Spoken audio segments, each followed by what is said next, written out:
Lectura por el libro del profeta Sofonías. Jubila yung bendición, dahil di alegría al pueblo de Israel.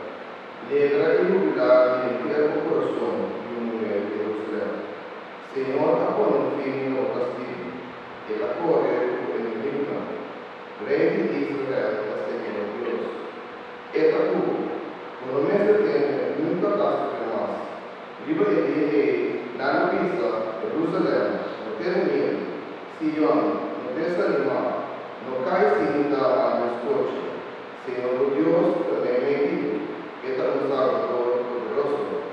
Lo he salvado de día por motivo, lo he renovado su amor, lo he de la vida de día por motivo, manera así el día y esta palabra de Dios.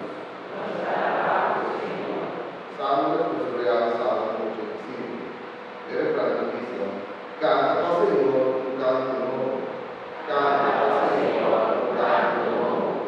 Van a alabar al Señor con guitarra. Canta salmo, compañía de arpa.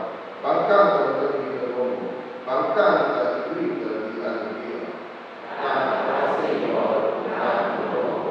Pensamiento del Señor eterno.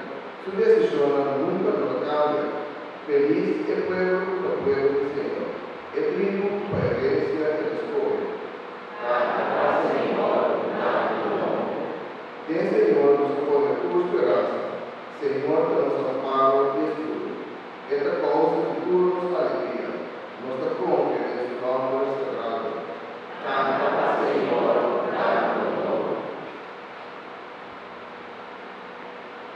Romana